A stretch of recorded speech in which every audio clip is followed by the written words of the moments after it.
Welcome back to the Artificial Fluency Podcast. I'm Mia. In today's episode, we're going to practice some easy conversations in English that you can use in your everyday life. As you listen, you will improve both your listening and writing skills by hearing real-life stories and examples. So if you're ready to learn how to speak English naturally, press that like button, and let's get started. Before we dive into our conversation practice, let me ask you a couple of questions. Have you ever had a simple chat with someone about your day? Maybe a quick conversation with a friend or a colleague?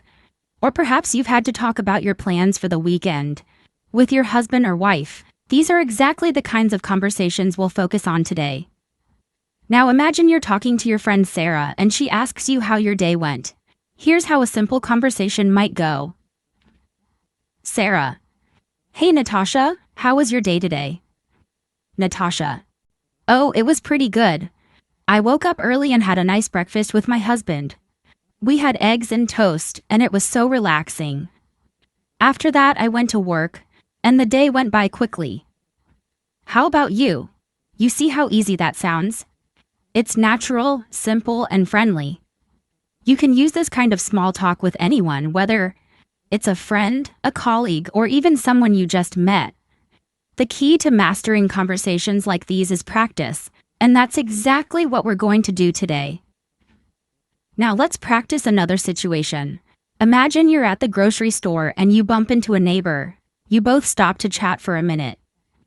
Neighbor: Hi Natasha, I haven't seen you in a while. How's everything? Natasha: Hey, everything's good, just busy with work, but I finally found some time to do some shopping. What about you? How's your family? This is another example of an everyday conversation. The goal here is to make your English sound natural and fluid, just like you would in your own language. So when you practice, try to imagine these situations happening in your real life. Let's switch gears a little bit. Suppose you're talking to your husband about plans for the weekend. Here's how that might go. Natasha: So, honey, what do you think about going hiking this weekend? Husband: That sounds great. I'd love to get outside and enjoy the fresh air. What time do you want to go? Natasha: How about Saturday morning? We can have breakfast together and then head out. These types of conversations are simple but essential. They help you practice speaking in a natural, comfortable way. And remember, the more you practice these everyday scenarios, the better you'll become at speaking English confidently. All right, now let's talk about another common situation, discussing plans with a coworker. Imagine you're talking to your colleague John.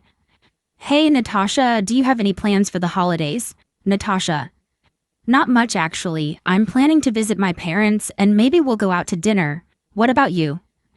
John: I'm thinking of taking a short trip with my wife to the mountains.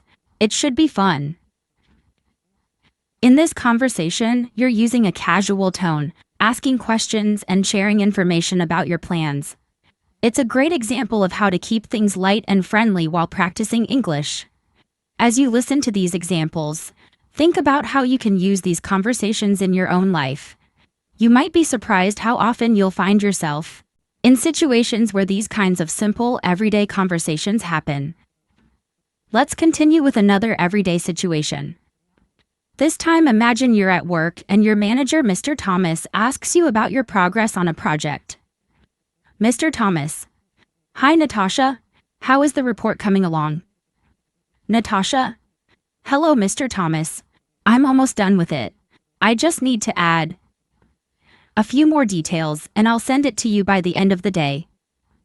Mr. Thomas: Great. Let me know if you need any help. This kind of short professional conversation is very common in the workplace. Notice how polite and clear the language is. Even when you're speaking at work, it's important to be friendly and respectful. Now let's imagine you're talking to your friend Daniel. You meet him at the park and you have a quick chat. Daniel: Hi Natasha. What a surprise to see you here. Natasha: Hi, Daniel. Yes, I decided to take a short walk after lunch. It's such a nice day, isn't it? Daniel? It really is. I like coming here when the weather is good. It helps me relax.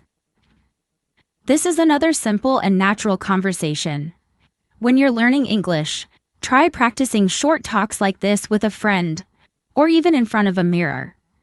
It helps build confidence and fluency. Now let's talk about a family situation. Imagine you're helping your child with homework. Your daughter Emily asks you a question. Emily. Mom, can you help me with this question? Natasha. Sure, Emily, let me take a look. Oh, this is about math. Okay, first you need to add these two numbers together. Try it and I'll check your answer. Helping your children with homework is a great way to use English at home. Even if you're still learning, speaking English with your family can make you more comfortable and improve your vocabulary. Now, picture yourself visiting a doctor. You have an appointment, and the nurse calls your name. Nurse. Natasha, the doctor will see you now. Please come this way. Doctor? Good morning, Natasha. What brings you in today? Natasha. Good morning, doctor. I've been having a sore throat for a few days, and I just wanted to get it checked. In this kind of conversation, it's important to be clear and describe how you feel. Learning simple health-related words and phrases will help you speak better when visiting the doctor. Let's try another role play. Imagine you're at a bakery and you're buying bread. Baker. Good morning. What can I get for you today? Natasha? Hi. I'd like 1 loaf of whole wheat bread and 2 butter rolls, please. Baker. Of course. Would you like anything else? Natasha? No, thank you. That's all for today. See how simple and polite this conversation is? When you practice these real-life conversations, you learn how to speak naturally in different situations. Now imagine your neighbor, Mr. Robert, comes by to borrow a tool. Mr. Robert. Hi, Natasha. Sorry to bother you. Do you have a screwdriver I can borrow? Natasha. Hi, Mr. Robert. No problem at all. Let me check the toolbox. Yes, here it is. Just bring it back when you're done. Mr. Robert. Thank you. I'll return it this evening. This is another example of being helpful and kind in everyday situations. These small conversations can really help you feel more comfortable speaking English. Next, let's talk about making an appointment over the phone. You're calling the dentist's office. Receptionist. Good afternoon, Dr. Parker's office. How can I help you? Natasha. Hello, I'd like to make an appointment for a checkup, please. Receptionist. Sure, are you available this Thursday? At 10 a.m.? Natasha. Yes, that works for me. Thank you very much. Making phone calls in English can feel scary at first, but the more you listen and practice, the easier it gets. Just remember to speak slowly and clearly. Let's keep going. Imagine you're meeting your husband at a cafe after work. Natasha? Hi, did you find the place easily? Husband. Yes, it was easy to find. How was your day? Natasha? It was good. Busy but not too stressful. I'm glad we could meet here and relax a bit. These kinds of conversations help you connect with your family and talk about your day. They also help you build vocabulary around daily activities and feelings. Today, I want you to imagine this. It's a Saturday morning and you're at home. You're cleaning the living room when your friend Rachel calls you on the phone. She wants to invite you to a picnic with her family on Sunday. Rachel? Hi, Natasha. I hope I'm not calling at a bad time. Natasha. Hi, Rachel. Not at all. I'm just doing a bit of cleaning. How are you? Rachel. I'm good. I was wondering if you and your husband would like to join us for a picnic tomorrow. Your husband would like to join us for a picnic tomorrow. We're planning to go to the park after lunch. The kids can play and we can relax under the trees. Natasha? That sounds so nice. I'll check with my husband, but I think we're free tomorrow. It's been a long week and a quiet afternoon in the park sounds perfect. Rachel. Great, I'll bring some sandwiches and juice. You can bring something small too if you'd like, maybe some fruit or snacks. Natasha. Sure, I can bring some apples and biscuits. What time should we meet? Rachel. How about 1 p.m.? That should give us time to eat and enjoy the sunshine. Natasha. Perfect, I'll see you then. Thanks for the invite, Rachel. Rachel. You're welcome. Looking forward to it. Now, in this conversation, you can notice a few useful things.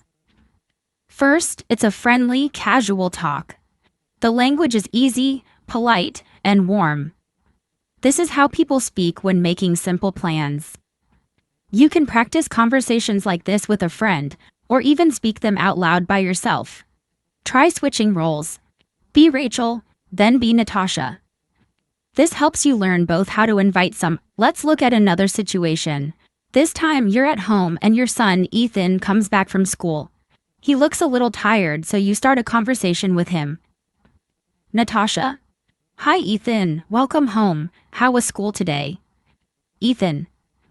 It was okay. I had a math test. I think I did all right, but I'm really tired. Natasha. You've worked hard, I can see that. Why don't you rest for a bit? Then you can tell me more about your day. Ethan. Okay, can I have a snack first? Natasha. Sure. There are some bananas and peanut butter in the kitchen. You can make a sandwich if you want. Ethan. Thanks, Mom. I'll eat and then maybe read my new book. Natasha. That sounds like a great idea. And after dinner, I can help you review your homework if you need. This type of conversation shows how to speak to children in English in a supportive and natural way. It's not too formal, but it's still kind and encouraging. These short daily talks help you practice family vocabulary and improve your confidence in using English with people you care about. Now let's imagine a different moment. You're in the kitchen with your husband. Mark? It's Sunday morning and you're planning the week together while having breakfast. Mark. Do we have anything important this week? Natasha. Yes, I made a list last night. On Monday we have the parent-teacher meeting at Ethan's school. It starts at 4 p.m. On Wednesday, we have the dentist appointments at 11 a.m. And on Friday, your cousin David is coming over for dinner. Mark. That's right, I almost forgot about the dinner. Should we cook something at home or order food? Natasha. Let's cook at home. I was thinking about making chicken curry with rice and maybe a salad on the side. What do you think? Mark. That sounds great. Let's make a shopping list today so we don't forget anything. Natasha. Good idea. After breakfast, we can go to the grocery store. I'll write down what we need. Chicken, onions, tomatoes, rice, yogurt, and some fresh herbs. Mark. Perfect. It'll be nice to cook together. See how helpful this kind of conversation is? It's full of everyday English, planning, asking questions, making suggestions, and agreeing on ideas. These are the kinds of conversations that happen in almost every home, and they're great for improving your speaking and listening skills. Now let's try one more real-life situation. This time, you are at the office. You're having a short meeting with your coworker, David. You're working together on a small project and need to divide the tasks. David. Hi, Natasha. I looked at the list of things we need to finish. It's a bit long, but I think we can manage it. Natasha. Yes, I think so too. I already wrote the summary report for last week's progress. You can check it later if you want. David. That's helpful. I can work on the spreadsheet this afternoon. I just need the numbers from the last 3 days. Natasha. I have them right here. I'll email them to you in a few minutes. Do you want me to review the report before we send it to the manager? David. Yes, please.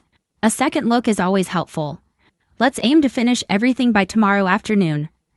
Natasha. Agreed. I'll keep you updated if anything changes. In this conversation, the English is polite and professional. These phrases are useful when working with colleagues, especially when you need to plan or complete a task together. If you work in an office or even online, try to practice similar conversations. Let's keep going. This time, we'll go deeper into daily conversations and stories that can help you feel more comfortable with real English. These are the kinds of talks people have every day, with family, neighbors, co-workers, and friends. Listen carefully and try to imagine yourself in these situations. You can repeat the sentences, speak them out loud, and practice writing down what you hear to improve both your listening and writing skills. Let's begin with a story about Sarah. She's a mother of 2 kids, and she works part-time at a bakery. One Monday morning, she wakes up early and prepares breakfast. Sarah. Good morning, kids. Time to wake up. Emily. Mom, can I sleep for 5 more minutes? Sarah. Just 5 minutes, okay? Then come down for breakfast. Daniel. What's for breakfast today, Mom? Sarah. I made toast, eggs, and bananas. Eat quickly. We don't want to be late for school. After breakfast, Sarah drops the kids at school and heads to work. At the bakery, she greets her co-worker, James. James. Morning, Sarah. How was your weekend? Sarah. It was busy but nice. We went to the park on Sunday. How about you? James. Pretty quiet. I stayed home and cleaned the house. Are you ready for a busy day? Sarah. Always. Let me wash my hands and I'll help with the muffins. This kind of friendly workplace talk helps you learn useful words and short questions. You can see how Sarah talks to her children at home and how she speaks differently at work. Practicing. Both types of conversation helps you become more flexible in your English. Now let's move to another story. This time it's about John. He's a teacher who lives in a small town. One day his neighbor Mr. Miller knocks on his door. Mr. Miller. Good morning, John. Sorry to bother you so early. John. No problem at all, Mr. Miller. Is everything okay? Mr. Miller. Yes, I just wanted to ask if you're free. This afternoon, I need some help with my garden. My back has been hurting lately. John. Of course, I'd be happy to help. What time should I come over? Mr. Miller. Around 4 p.m. if that works for you. John. That's perfect. I'll see you then. Later that day, John visits Mr. Miller's house. They work together for about an hour. After that, they sit down for tea and talk. Mr. Miller. Thank you, John. I really appreciate your help. John. It's my pleasure. I enjoy gardening and it's always good to get some fresh air. Mr. Miller. You know, I've lived in this neighborhood for 30 years. It's nice to see younger people like you taking time to help. John. Thank you, Mr. Miller. It's important to support each other. Now this story teaches us more than just English. It shows kindness, community, and simple everyday help. And in the conversation, we learn many useful phrases: offering help, thanking someone, and planning a time. Let's move to another situation. This time, it's about Lisa. Lisa is a nurse, and she's talking with her husband, Tom, in the evening. Tom, how was your shift today? Lisa. It was long. We had a lot of patients. I didn't even sit down until after lunchtime. Tom. That sounds tiring. Do you want to rest now? Lisa. Yes, I'll take a quick shower first. Then maybe we can eat dinner together. Tom. I already made some rice and chicken. Just heat it up when you're ready. Lisa. You cooked? That's so sweet. Thank you, Tom.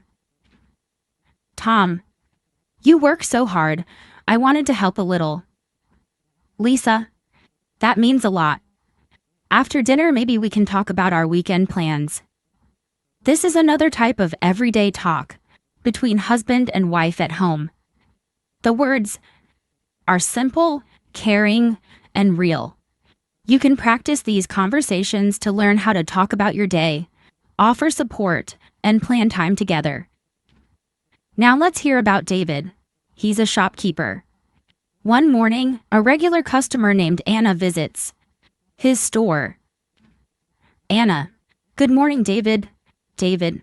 Good morning, Anna. Nice to see you. How can I help you today? Anna. I need some fresh vegetables. Do you have any spinach? David. Yes, we just got some this morning. Would you like a small or large bunch? Anna. A small one, please, and also 2 onions and a few tomatoes. David. Sure. Let me pack those for you. Anything else? Anna. That's all for today. David. All right. That will be 5 pounds. Anna. Here you go. Thank you. David. Thank you, Anna. Have a lovely day. This is a short shopping conversation, but it's full of useful phrases. How can I help you? Would you like anything else? These are the kinds of expressions you can hear and use when you go shopping in English-speaking places. Practicing them helps you feel more confident in talking to shopkeepers or people in stores. Next, let's go to a school setting. Jenny is a student, and she's talking with her teacher, Mr. Roberts, after class. Jenny. Excuse me, Mr. Roberts, can I ask a question? Mr. Roberts. Of course, Jenny. What's your question? Jenny. I didn't understand part of the homework. Number 5 was a bit confusing. Mr. Roberts. Let's look at it together. It's the one about comparing numbers, right? Jenny. Yes, I wasn't sure how to write the answer. Mr. Roberts. You need to use the word greater or less than to compare. Let's try it together. Jenny. Oh, I see now. Thank you so much. Mr. Roberts. You're welcome. Never hesitate to ask questions. That's how we learn. This conversation is useful for school or class settings. You learn how to ask questions politely, how to say you didn't understand something, and how to respond kindly when helping someone. These are very helpful skills for anyone learning English. Let's do one more for now. Imagine you're walking in your neighborhood and see your neighbor Helen watering her plants. Natasha? Hi, Helen. The flowers look beautiful today. Helen. Thank you, Natasha. I've been taking extra care of them this spring. Natasha. What's your secret? Mine never bloom like that. Helen. I water them every morning and give them natural plant food once a week. Natasha. That's a great tip. I might try that. Which flowers are these? Helen. These are marigolds and petunias. They love the sun. Natasha. I'll stop by the garden shop later and get some from my yard too. Helen. Good idea. And if you ever need help, just let me know. These types of chats help you learn how to start a friendly conversation, how to give compliments, and how to learn from others. These small talks are powerful tools for growing your English skills. Let's continue exploring more everyday conversations, focusing on simple, real-life English that you can use in your daily life. By listening carefully to these stories and practicing the sentences, you will improve both your listening and writing skills. The goal is to help you feel comfortable using English in many situations, from speaking with neighbors to chatting with coworkers. Let's start with a story about a man named Tom. He's an office worker who lives in a busy city. One morning, he's running a little late, but he still has time to stop at his favorite coffee shop on his way to work. When he walks in, he greets the barista, Sarah. Tom. Good morning, Sarah. How are you today? Sarah. Good morning. Tom, I'm doing well, thanks for asking. How about you? Tom. I'm doing all right, but I'm a little late for work today. I need my usual coffee. Sarah. I've got it ready for you already. One black coffee, right? Tom. Yes. Thanks, you're always quick. Sarah. It's my job. Have a good day at work, Tom. Tom. Thanks, Sarah, you too. In this conversation, we hear how people greet each other in the morning. Even if you're busy, you can still make small talk with the people around you. Practicing this type of conversation helps you build confidence when you're out in the home, city, or in any public place. Next, let's imagine a scenario where Lisa, a university student, meets her friend Jack after class. They're both heading to the local park to relax. Lisa. Hey Jack, how was your class today? Jack. It was good, but a bit long. We had to read 2 chapters of a new book. Lisa. That sounds like a lot of work. I have to read that. Book 2, but I haven't started yet. Jack. It's not too bad. The story is interesting. You should start reading it tonight. Lisa. I think I will. After the park, we should grab some coffee. What do you think? Jack. Sounds perfect. I'm definitely in. This type of conversation is very common among friends or classmates. We talk about how our day was, share plans for the evening, and suggest things we can do together. These are simple sentences, but they're very useful in everyday life. You can use similar phrases when meeting up with friends or making plans with people. Now let's move to a conversation between 2 coworkers, Mark and Rachel, during their lunch break. They're sitting at a small table in the office kitchen. Rachel. Mark, did you see the email about the new project? Mark. Yes, I did. It looks like a big task, but it should be interesting. Rachel. I agree. I'm excited to work on it. Do you know who's leading the team? Mark. I think David is in charge. He's been talking about this project for weeks. Rachel.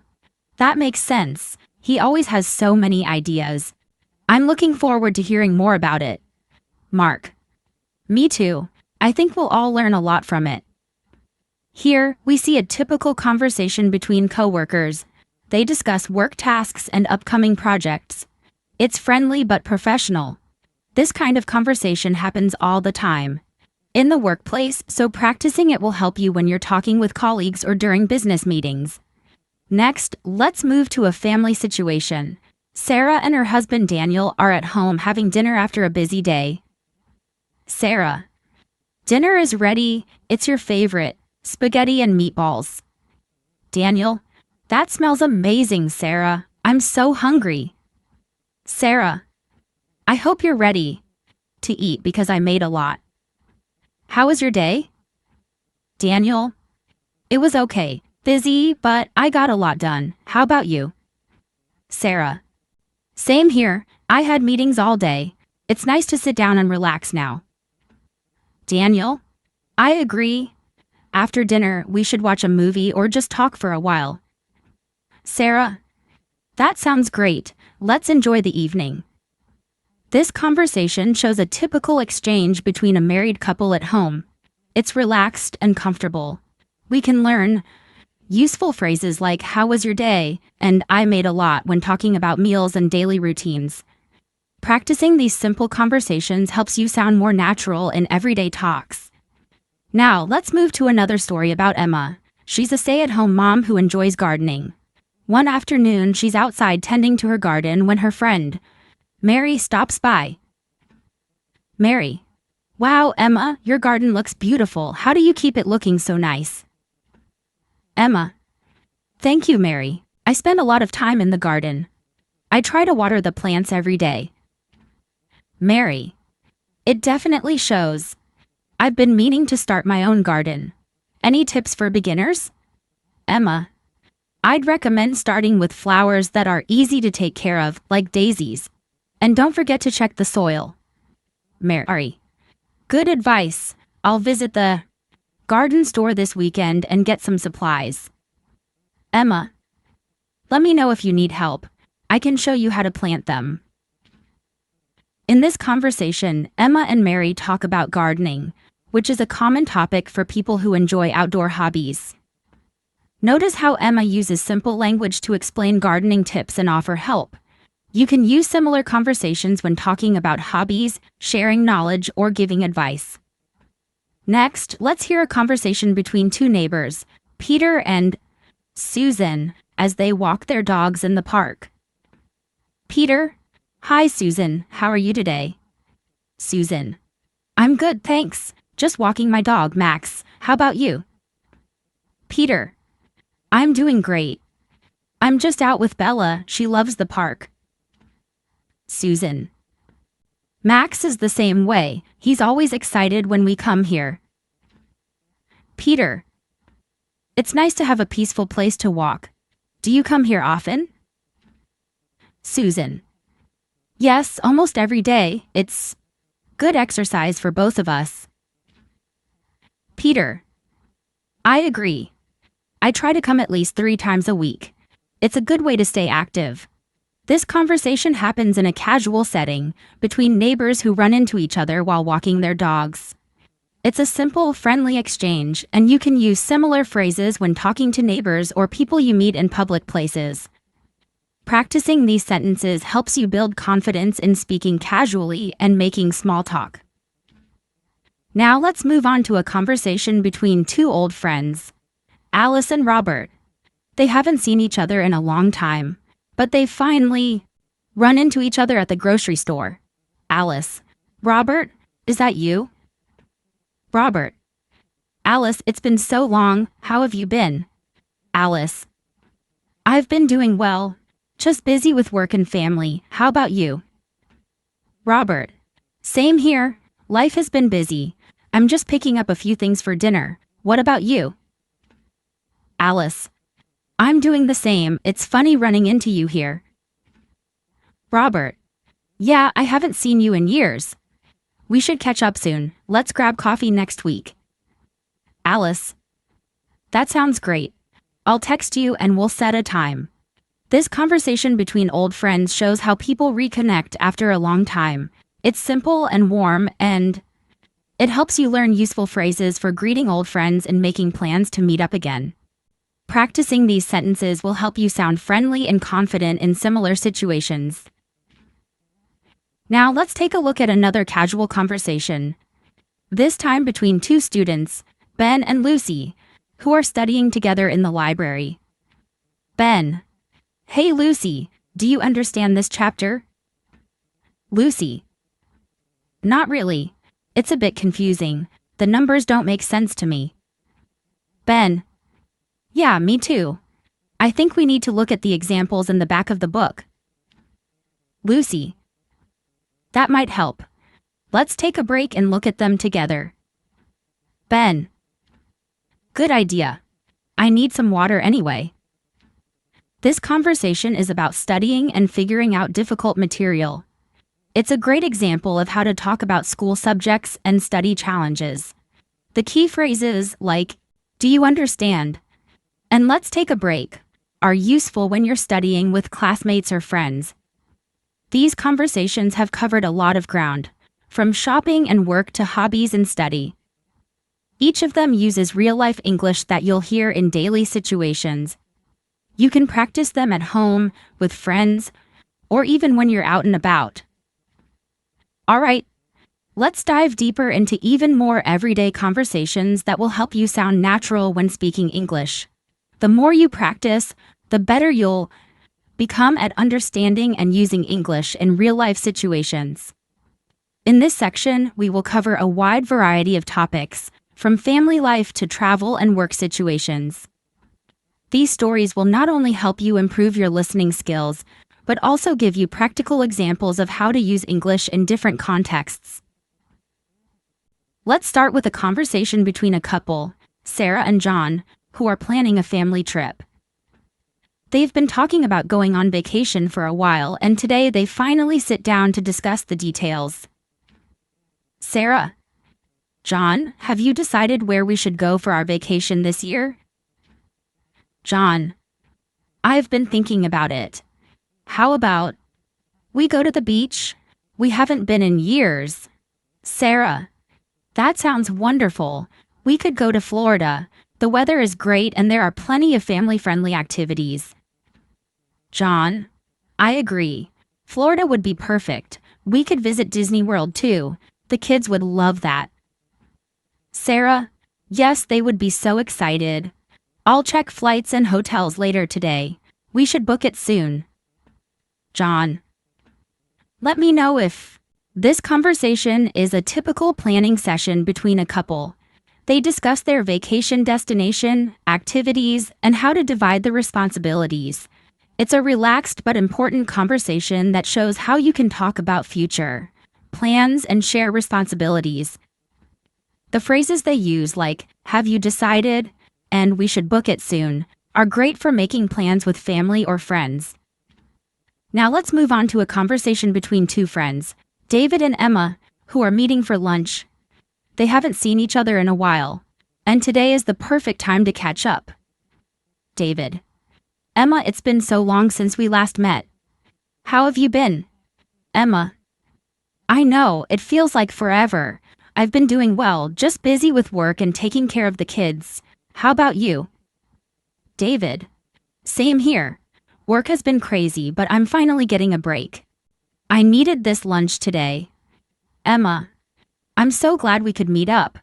We should do it more often. How's your family? David, they're doing great. My wife and kids are all good. They send their love. Emma, please tell them I said hi.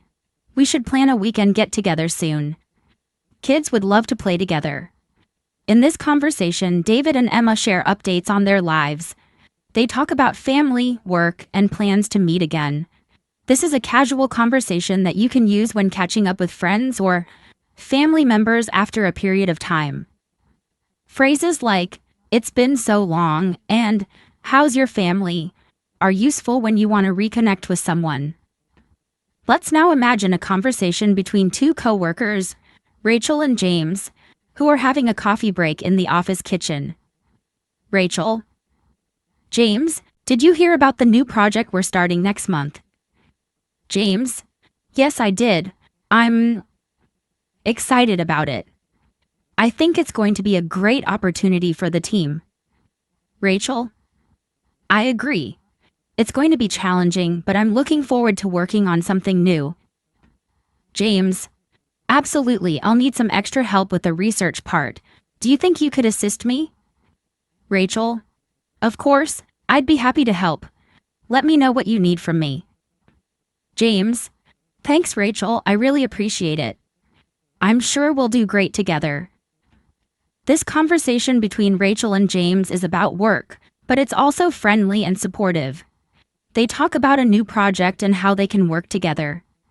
This kind of conversation is helpful in any workplace, especially when collaborating with coworkers. Phrases like, did you hear about, and I'd be happy to help are perfect for creating a cooperative and positive atmosphere in a work setting. Now let's hear a story about a father, Mark, who is helping his son Jake with his school homework. They're sitting at the kitchen table working together. Mark, Jake, what's the problem with this math problem? You seem frustrated. Jake, I don't get it, Dad. How do I solve this equation? Mark, let's look at it together. First, you need to move the numbers around. Try to add this part first. Jake, okay, I think I understand now. Thanks for helping me, Dad. Mark, no problem, son. That's what I'm here for. Keep practicing, and it'll get easier. This conversation between Mark and Jake is a great example of a parent helping a child with schoolwork. It's a common situation in many families, and it's a helpful conversation to practice. Phrases like, what's the problem? And try to add this part first are useful for teaching or explaining things in simple terms. Next, Lucy and Olivia, who are chatting in the front yard. Lucy has just finished mowing. her lawn, and Olivia walks over to talk to her. Olivia. Hey Lucy, your lawn looks amazing. How do you keep it so neat? Lucy. Thanks, Olivia. I mow it every week and make sure I water it regularly. It takes a little time, but it's worth it. Olivia. I agree. I've been meaning to take care of my lawn, but I keep putting it off. Lucy. It's not too hard once you get started. I can show you how to mow it properly if you want. Olivia. That would be great. I'll come over this weekend. And we can do it together. This conversation is a nice example of how neighbors can help each other. Lucy offers to teach Olivia how to mow the lawn, which is a simple but meaningful way to share knowledge. If you want to build relationships with people in your neighborhood, practicing phrases like, "How do you keep it so neat?" and "I can show you how" will be very helpful. Let's move to a conversation about a trip to the grocery store. Anna is shopping for ingredients for dinner, and she runs into her friend Ben in the store. Anna. Hi Ben, what are you buying today? Ben. Hey Anna, I'm picking up some vegetables for dinner. I'm making a stir-fry tonight. Anna. That sounds delicious. I'm just getting some chicken for a roast. Ben. Nice. Do you need any help picking out vegetables? Anna. Thanks, but I think I've got it. I'm just grabbing some carrots and broccoli. I'll see you later. Ben. All right, enjoy your dinner. See you soon. This conversation shows how people talk when they run into each other while shopping. It's friendly and simple, using everyday phrases like, "What are you buying?" and "I'll see you later." These kinds of conversations happen often when you're out in public, whether it's at the store or at a park. Next, let's hear from a couple, Peter and Laura, who are discussing their plans for the weekend. They both work during the week and look forward to relaxing on the weekend. Peter.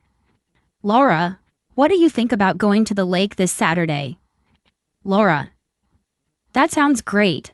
I've been wanting to get out of the city for a while. Peter.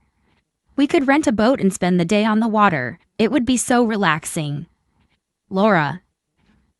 I love that idea. I'll pack some snacks and we can make a day of it. Peter. Perfect. Let's do it. I'll check the weather and make sure it's a good day for a trip. This conversation shows a couple making plans for the weekend. It's a relaxed conversation and it uses simple phrases like, "What do you think about?" and "I'll pack some snacks." It's easy to practice and very useful when making plans with others. Now let's imagine a conversation between two friends, Jack and Helen, who are discussing their plans for a holiday party. Jack. Helen, are you coming to the holiday party at Sarah's house? Helen. Of course. I wouldn't miss it. What should I bring? Jack. Sarah asked everyone to bring a dish. I'm making my famous lasagna. What about you? Helen. I'll bring a salad. Something healthy to balance out all the heavy food. Jack. Good idea. I'm sure everyone will love it. I can't wait to see everyone there. Helen. Me. Too. It's going to be so much fun. This conversation is a typical example of how friends talk when making plans for a party or gathering. They discuss what to bring and share their excitement for the event. Phrases like, "What should I bring?" and "I'm sure everyone will love it" are useful for planning events with friends or family. These conversations cover a wide range of everyday situations, from family trips to work discussions and casual meetups with friends. The more you practice these types of dialogues, the more confident you'll become in speaking English. You can start using these phrases in your own life, whether you're at home, at work, or out with friends. Let me know when you're ready for more. Let's continue with even more real-life conversations to help you improve your English listening and speaking skills. These scenarios will give you the chance to practice practical vocabulary and phrases that you can use in your day-to-day life. From discussing hobbies to handling situations at work or even talking to your neighbors, these conversations will help you sound more confident and natural in English. First, let's join two friends, Michael and Lisa, as they're catching up at a cafe. They haven't met in a while and are eager to chat about what's been going on in their lives. Michael: Lisa, it's been too long. How have you been? Lisa: I know, it feels like forever. I've been good, just busy with work. What about you? Michael: Same here. I've been working a lot lately, but I'm glad we could finally meet up today. Lisa: Me too. It's nice to take a break. So, what's new with you? Any exciting plans? Michael: Well, I've been thinking about taking a cooking class. I love trying new recipes, and I thought it would be fun to learn some new techniques. Lisa: That sounds amazing. I've always wanted to take a class like that. I think I'd like to learn how to bake bread. Have you tried baking? Michael: Not yet, but I'd love to. Maybe we should sign up for a class together. Lisa: That's a great idea. Let's do it. This conversation between Michael and Lisa is an excellent example of how you can talk about new interests and activities with friends. They discuss their hobbies, make plans to do something together, and share their excitement about learning something new. The key phrases here are, how have you been? And what about you? These are great ways to start a conversation when catching up with someone. Now, let's take a look at a conversation between a father, David, and his teenage daughter, Emily. They're having a discussion about Emily's upcoming school project. David: Emily, how's your school project going? Are you ready to present it next week? Emily: I'm almost done, but I still have a few things to add. It's been a lot of work, but I think I'm getting the hang of it. David: That's great. What's the project about? Emily: It's about the environment. I'm focusing on recycling and how it can help reduce waste. It's been really interesting to research. David: Sounds like a very important topic. Do you need any help with the presentation? I could help you practice. Emily: Thanks, Dad. That would be great. I always feel a little nervous before speaking in front of the class. David: I understand. We can go over it together and I'm sure you'll do great. You've worked hard on it. This conversation shows how a parent can help their child with schoolwork, especially when it involves presenting in front of a class. David and Emily talk about the project, share thoughts, and offer help to each other. The phrases, how's your school project going?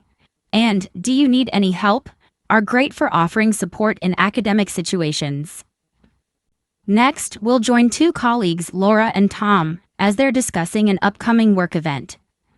They both work at the same office and are responsible for organizing the event.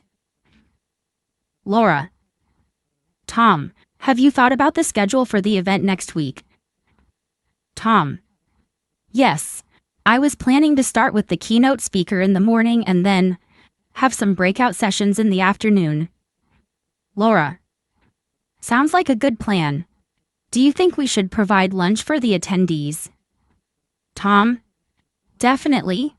It's going to be a long day, so we should arrange something for everyone. I'll contact the caterers. Laura: Great. I'll take care of the decorations and make sure everything looks nice. We want the event to feel welcoming. Tom: Perfect. I'll send out the invitations tomorrow. Once they confirm, we'll have everything ready. Laura: I'm sure it will be a success. Let's meet up tomorrow to finalize the details. This conversation between Laura and Tom is an excellent example of how people in a work environment talk when organizing an event.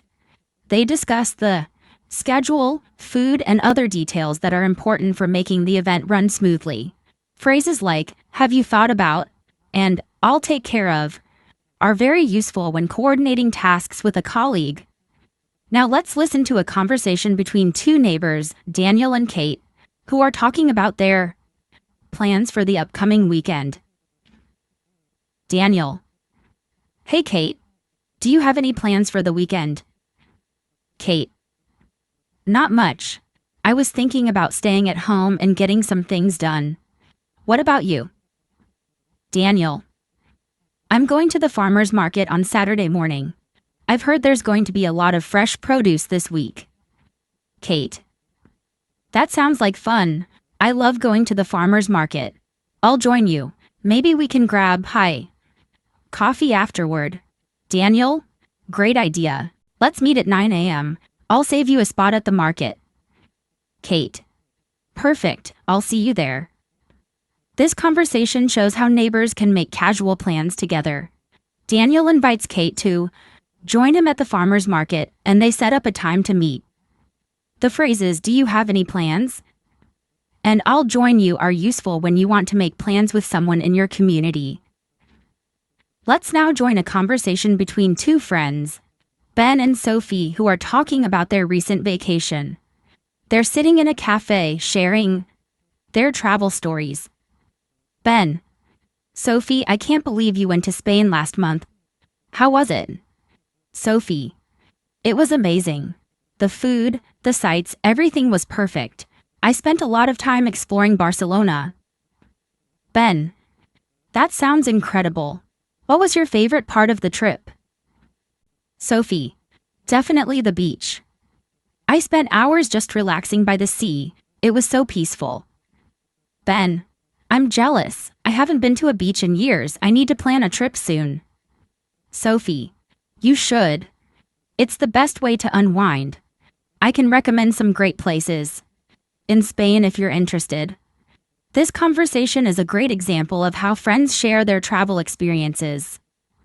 Sophie talks about her trip to Spain, and Ben expresses interest in going on his own trip. The key phrases here, like, "How was it?"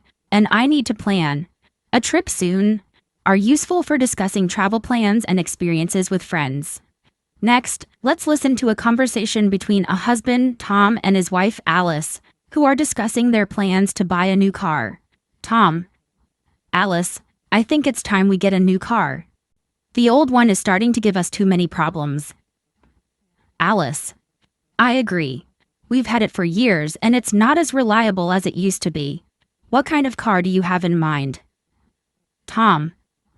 I was thinking about getting a sedan, something comfortable for the family. What do you think? Alice.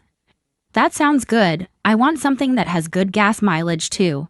We should look for something practical. Tom. I'll start researching some options. Let's go to a dealership this weekend and see what they have.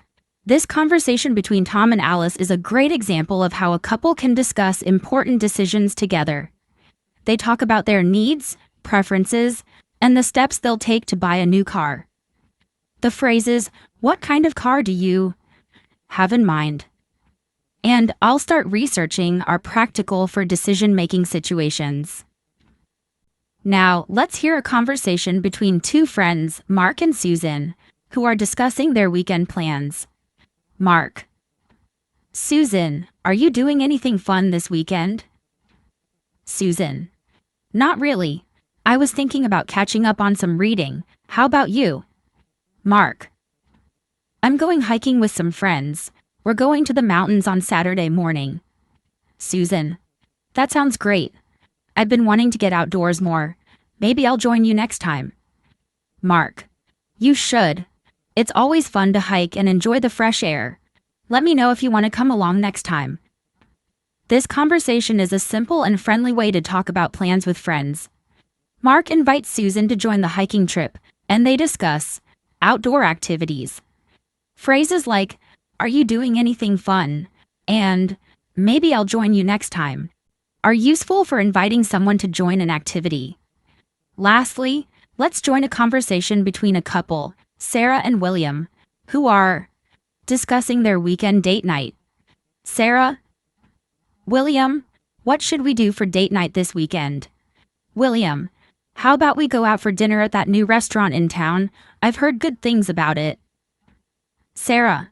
That sounds perfect. I've been wanting to try it. Do you think we should make a reservation? William, yes, it's probably a good idea. I'll call and book a table for us. Sarah, thanks. I can't wait. It will be nice to have a quiet evening together. This conversation shows how a couple plans a special date night. Sarah and William discuss where to go for dinner and how to plan the evening. The phrases, "What should we do for date night?" and "I can't wait" are great for making plans with your partner. These conversations have covered a wide variety of everyday situations, from casual get-togethers with friends to making important decisions with family members. They are designed to give you practice in many different areas of life. Whether you're talking to a coworker, planning a trip, or just catching up with a friend, these conversations will help you sound more natural and confident when speaking English. Keep practicing. All right, let's continue. We've already covered a lot of useful conversations, and now it's time to dive into even more practical and relatable examples that will help you improve your listening and speaking skills. We're going to hear more stories from everyday situations. Whether you're chatting with your neighbors, making plans with friends, or even discussing some important decisions with your family. These conversations are designed to help you build your confidence when using English in real-life scenarios. Let's start with a conversation between two coworkers, Emma and John, who are discussing their plans for an upcoming team project at our work. Emma: John, have you thought about how we're going to approach this project? I think we should start by dividing the tasks. John: I agree. We can each take on different parts of the project. Maybe you could work on the research and I can handle the presentation? Emma: That works for me. I'll gather the information and we can meet to discuss it later in the week. John: Great. I'll start putting together the slides for the presentation. We should have it ready by the end of the week. Emma: Sounds good. Let's plan a meeting on Friday to check our progress. John: Perfect. I'm confident we'll get this done on time. This conversation between Emma and John shows how coworkers discuss teamwork and organize tasks for a project. It's an excellent example of professional communication. Phrases like, "Have you thought about?" and "Let's plan a meeting" are useful in any work setting when organizing tasks and making sure everyone is on track. Now, let's hear a conversation between two friends, Rachel and Chris, who are talking about their recent vacation experiences. They are excited to share their stories with each other. Rachel: Chris, I just came back from my trip to Italy. It was such a great experience. I can't wait to tell you all about it. Chris: That sounds amazing. What was the best part of your trip? Rachel: Definitely the food. I had the best pizza in Naples. I also visited the Colosseum in Rome, and the history there was incredible. Chris: I've always wanted to go to Italy. What else did you do? Rachel: I spent a few days in Venice too. The canals were beautiful, and I took a gondola ride. It felt like I was in a movie. Chris: That sounds so romantic. I need to add Venice to my travel list. Rachel: You should. I highly recommend it. This conversation between Rachel and Chris is a great example of how friends share travel experiences. Rachel is excited about her trip to Italy, and Chris expresses interest in visiting some of the same places. The phrases, "What was the best part?" and "I highly recommend it" are useful when discussing travel with friends. Let's now listen to a conversation between a father, David, and his teenage son, Lucas. They're talking about Lucas's plans for the summer holidays. David: Lucas, do you have any plans for the summer break yet? Lucas: I was thinking about taking a short trip with my friends. We want to go camping in the mountains. David: That sounds like a great idea. Do you need any help preparing for the trip? Lucas: I'm planning to do some research on the best spots, but I might need your help with the camping gear. David: Of course. I can help you pick out a good tent and some other supplies. It's important to be prepared when you go camping. Lucas: Thanks, Dad. I'm really looking forward to it. This conversation shows how a father and son can talk about summer plans and how the father offers his help with preparing for the trip. The phrases, "Do you have any plans?" and "I can help you pick out," are useful when talking about activities and offering help to others. Next, let's join two friends, Jack and Olivia, as they're discussing their plans for an upcoming weekend party. They are excited to make sure everything is ready for the event. Jack: Olivia, are you ready for the party on Saturday? I think we should get everything set up in the afternoon. Olivia: I'm excited. I'll bring some snacks and drinks. What about decorations? Do you need any help with that? Jack: I've already got the decorations. We just need to make sure the music is ready to go. Olivia: Sounds good. I'll set up the snacks and drinks. Maybe we should also have a small game or activity to keep people entertained. Jack: That's a great idea. I'll bring some board games. I think it's going to be a lot of fun. This conversation between Jack and Olivia is a great example of how friends plan a party and work together to make sure everything is ready. The phrases, "Are you ready for?" and "What about decorations?" are useful for organizing events with friends. Now let's join a couple, Harry and Sarah, who are discussing their plans for a family dinner. They are making sure everything is ready for the guests. Harry: Sarah, have you decided what to cook for the family dinner on Sunday? Sarah: I was thinking of making roast chicken and mashed potatoes. It's simple, but everyone loves it. Harry: Sounds delicious. Should we invite your brother and his family too? Sarah: That's a great idea.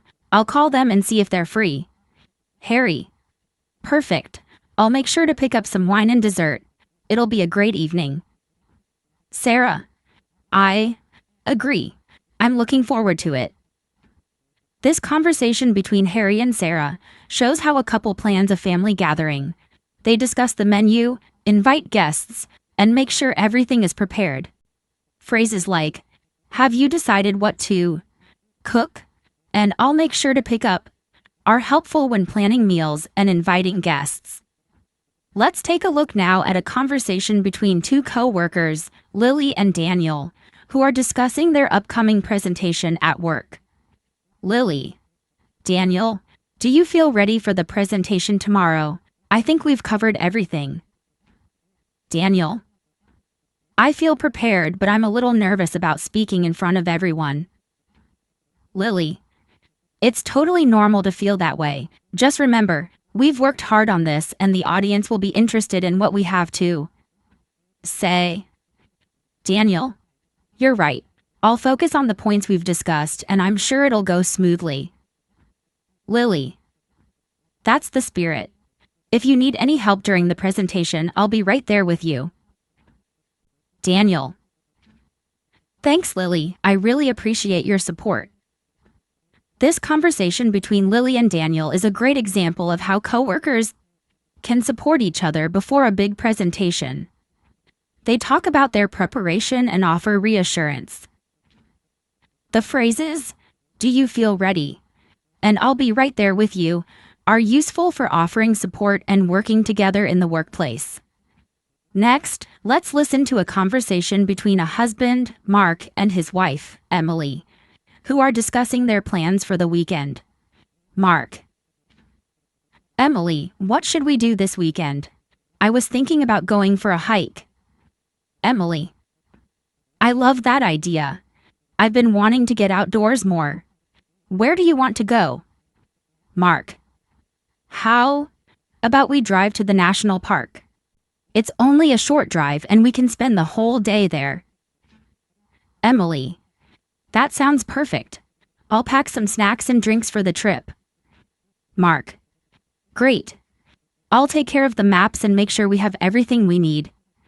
Emily: Thanks, Mark. I'm really looking forward to it. This conversation shows how a couple makes plans to go on a hiking trip together. They discuss where to go, what to bring, and get excited about spending the day outdoors. The phrases, "What should we do this weekend?" And I'll pack some snacks are great for making plans with your partner. Now, let's join two friends, Tom and Rachel, as they're talking about their plans for the weekend. Tom. Rachel, what's your plan for the weekend? Rachel. I'm going to visit my family. I haven't seen them in a while, so I'm really looking forward to it. Tom. That sounds nice.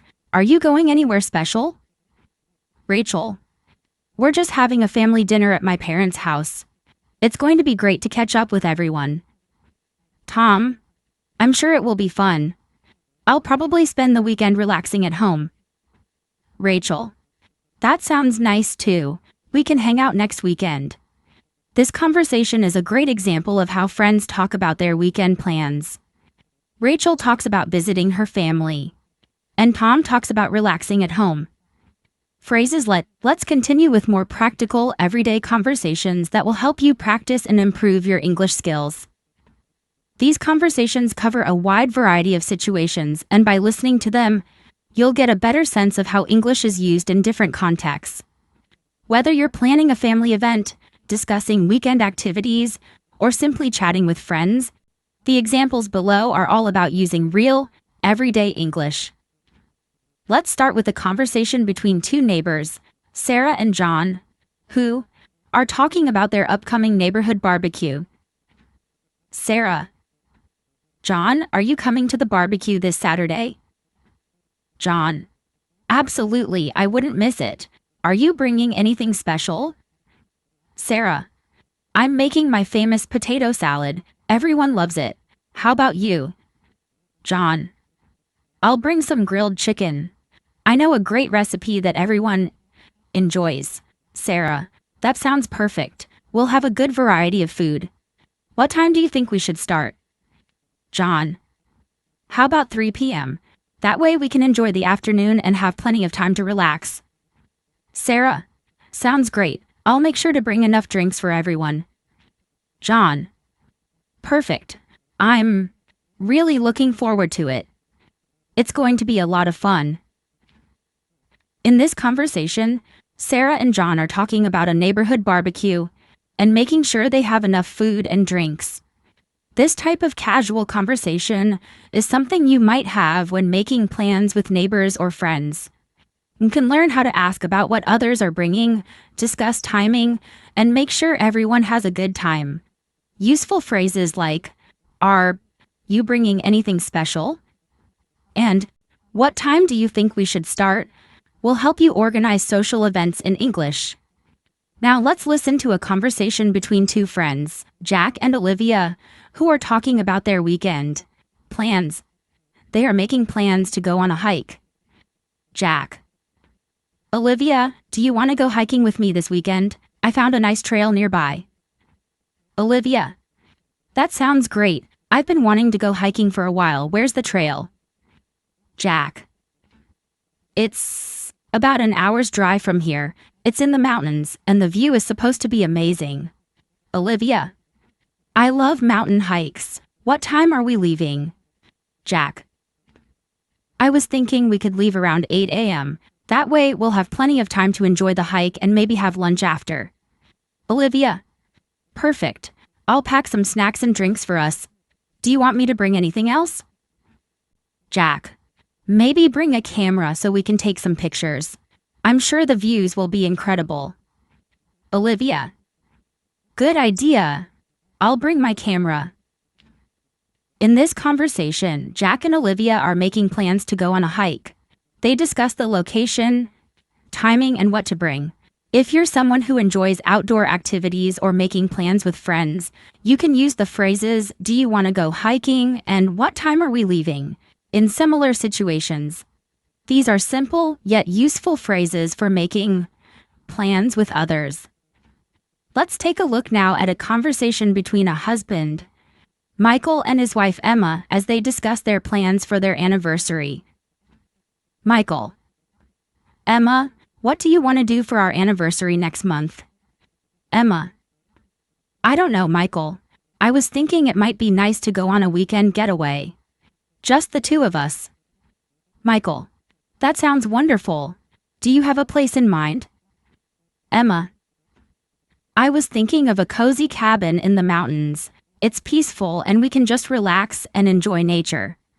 Michael, I love that idea.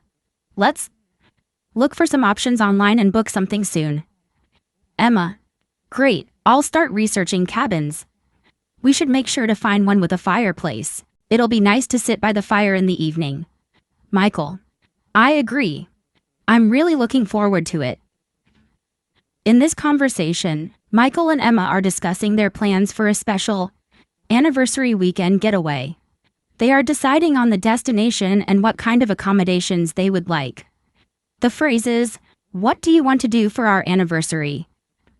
and "Let's look for some options" are useful when making plans for important events like anniversaries or special celebrations. Now let's move on to a conversation between two colleagues, Sarah and Ben, who are discussing their upcoming team meeting. Sarah, Ben, do you know what time the meeting is scheduled for tomorrow? Ben, it's at 10 a.m. We need to make sure everything is ready before then. Sarah, got it. I'm going to review the agenda now. Do you want to take care of the presentation slides? Ben, sure. I've already started working on them. I'll make sure to include the key points we need to cover. Sarah, perfect. I'll also check with the team to see if anyone has additional points to add. Ben, great idea. We want to make sure everyone has a chance to speak up during the meeting. Sarah, exactly. It's going to be a productive session. This conversation between Sarah and Ben shows how colleagues can prepare for a team meeting. They discuss the schedule, tasks, and how to make sure everyone is ready for the meeting. The phrases, "Do you know what time the meeting is?" and "I'll check with the team" are useful for organizing work-related events and ensuring everything goes smoothly. Next, we have a conversation between two friends, Lisa and Tom, who are talking about a new restaurant in town that they want to try. Lisa, Tom, have you heard about that new restaurant on Main Street? I heard the food is amazing. Tom, I've heard a lot of good things about it. I've been meaning to check it out. Do you want to go there this weekend? Lisa, I'd love to. How about Saturday evening? Tom, sounds good. I'll make a reservation for us. I don't want to risk it being too crowded. Lisa, good idea. I'll check out the menu online and see what looks good. Tom, I'm sure everything will be delicious. I can't wait to try it. In this conversation, Lisa and Tom are planning to try a new restaurant. They discuss when to go, the importance of making a reservation, and looking at the menu beforehand. The phrases, "Have you heard about that new restaurant?" and "I'll make a reservation for us," are helpful for planning social events like going out to eat with friends. Let's now look at a conversation between a father, Robert, and his son Jack, who are talking about a new video game that Jack wants to buy. Jack, Dad, I've been saving up for this new video game. Can I buy it this weekend? Robert, what game is it? Is it something you've been wanting for a long time? Jack, yes, it's a strategy game I've been following for months. I think it's finally available now. Robert, all right, I'll take a look at it. But make sure you save some money for other things too, like school supplies. Jack, I know, Dad, I've already set aside some for that. I just really want to get this game. Robert, okay, as long as you're being responsible with your money, I'll help you get it. This conversation shows how a father and son talk about money and making responsible decisions. Jack wants to buy a new video game, and Robert wants to make sure Jack is being sensible with his finances. Useful phrases like, "Can I buy it this weekend?" and "I'll help you get it," are helpful for similar conversations about budgeting and making purchases. Let's now join a conversation between two co-workers, Alice and Robert, who are discussing their lunch plans. Alice, Robert, do you want to grab lunch together today? Robert, sure. I was thinking of going to that new cafe down the street. Have you been there yet? Alice. Yes, I went there last week. The sandwiches are really good. I think you'll like it. Robert. Sounds great. What time do you want to go? Alice. How about 12:30? That gives us enough time to enjoy lunch without rushing. Robert. Perfect. I'll meet you there. In this conversation, Alice and Robert are making plans to go out for lunch. They discuss the location and the timing. These types of everyday conversations are great for practicing how to make plans with coworkers or friends. The phrases, do, you want to grab lunch, and what time do you want to go, are useful and casual. Let's dive deeper into real-life situations where you can practice and improve your English through conversations that are natural and easy to understand. These conversations are designed to help you in various everyday scenarios, whether you're at work, with friends, or at home. By listening to them, you'll not only improve your English listening skills, but also learn how to speak more confidently in similar situations. Let's start with a conversation between a husband, Richard, and his wife, Sophie, as they discuss their plans for the weekend. Richard. Sophie, do you want to do something fun this weekend? Maybe a day trip somewhere? Sophie. That sounds like a good idea. Where do you want to go? Richard. I was thinking we could drive to the beach. We haven't been there in a while and it would be nice to relax by the water. Sophie. I love that idea. I'll pack a picnic for us. We can enjoy the sun and have some food together. Richard. Perfect. I'll get the cooler ready with drinks and snacks. What time should we leave? Sophie. How about 9 a.m.? That way we can avoid traffic and have a full day at the beach. Richard. Sounds great. I'll make sure the car is ready, and we'll leave right on time. In this conversation, Richard and Sophie are making plans for a relaxing weekend getaway. They discuss where to go, what to bring, and how to make the most of their time.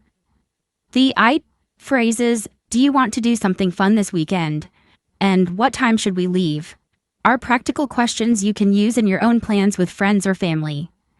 They help set expectations and ensure everyone is on the same page when making plans. Next, let's look at a conversation between two colleagues, Jack and Emma, who are discussing a project at work. Jack. Emma, how's the project going? Do you need any help with anything? Emma. I think I'm almost done with my part, but I'm having trouble with the presentation slides. Could you take a look at them? Jack. Sure, I'd be happy to help. Let me take a look. What do you need to change? Emma. I'm not sure about the layout. I want to make it look more professional. Any ideas? Jack. I can suggest a few design improvements. I think it would help if we used a cleaner font and a simple color scheme. Also, make sure the text isn't too small. Emma. Good suggestions. I'll try that. Thanks for your help, Jack. You always have great ideas. In this conversation, Jack and Emma are talking about work-related tasks. They discuss how to improve a project and how they can help each other. This type of conversation is very useful for workplace settings, where you might need to collaborate with colleagues. The phrases, do you need any help with anything? And, I think it would help if we used, are great for offering assistance and making suggestions. Let's move on to a conversation between a friend, Lucy, and her husband, Daniel, as they talk about their plans for a family gathering. Lucy. Daniel, have you spoken to your sister about the family reunion next month? Daniel. Yes, I just spoke to her this morning. She said they're coming on the 15th, so we'll need to make sure everything is ready. Lucy. Great, I'll start preparing the guest list and organize the food. Should we have it at our place or your parents' house? Daniel. I think our house will be better. It's bigger, and we have more space for everyone. Plus, we can set up the backyard for the kids to play. Lucy. Good idea. I'll start planning the menu and figure out what we'll need to buy. We should also get some games for the kids to keep them entertained. Daniel? Definitely. I'll take care of the drinks and make sure we have enough chairs and tables for everyone. Lucy? Perfect. I'll get started on everything else, and we'll make sure it's a fun day for everyone. In this conversation, Lucy and Daniel are discussing the details of a family reunion. They talk about the location, the food, and how to make the event enjoyable for all the guests, including the children. If you're ever planning a family event or party, phrases like "should we have it at our place?" and "I'll start planning the menu" will help you organize your own gatherings. This conversation is full of practical vocabulary for making arrangements and being responsible for different aspects of an event. Now, let's hear a conversation between two roommates, Ben and Alice, as they discuss their plans to redecorate their apartment. Ben: Alice, have you thought about how we're going to redecorate the living room? Alice: Yes, I was thinking of changing the color of the walls. Maybe a light blue or soft gray. What do you think? Ben: I like those ideas. I think a soft gray would look nice with the furniture we already have. Alice: I agree. We could also buy new curtains. The ones we have now are a little too dark for the room. Ben: That's a good point. I'll start looking for some new curtains online. Do you want to get new rugs too? Alice: I think a new rug would really tie the room together. We should get something light and neutral to match the walls. Ben: I'll check out some options this weekend. I think we're going to love the new look. In this conversation, Ben and Alice are planning to redecorate their apartment. They discuss the colors, furniture, and other elements they want to change. This conversation is helpful for anyone who is thinking about making changes to their living space. The phrases, "have you thought about?" and "what do you think?" are useful for discussing home improvement ideas and making decisions with others. Let's take a look at a conversation between two siblings, Tom and Lucy, who are discussing what to buy their parents for their anniversary. Tom: Lucy, do you know what we should get Mom and Dad for their anniversary? I want to get them something special. Lucy: I've been thinking about that too. I know they love to travel, so maybe we could get them a gift card for a weekend getaway. Tom: That's a great idea. Do you think they'd like that? Lucy: I think they would love it. It would give them a chance to relax and enjoy some time away from everything.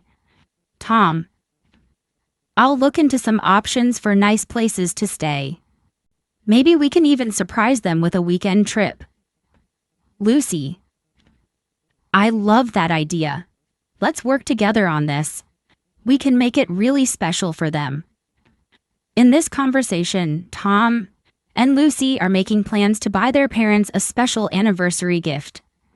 They discuss different gift ideas and work together to come up with the best option.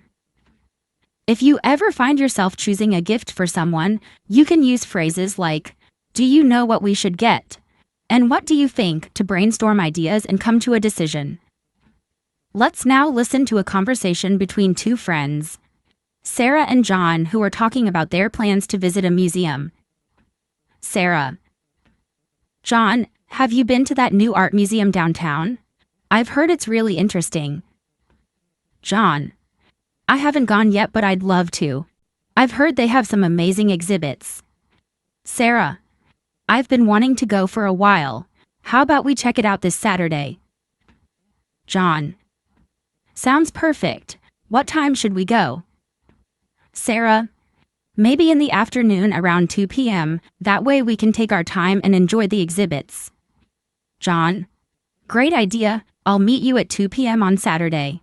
I'm looking forward to it. In this conversation, Sarah and John are discussing their plans to visit an art museum. They talk about when to go and what to expect. This conversation is perfect for making plans with friends or family when visiting museums or other attractions. The phrases "have you been to?"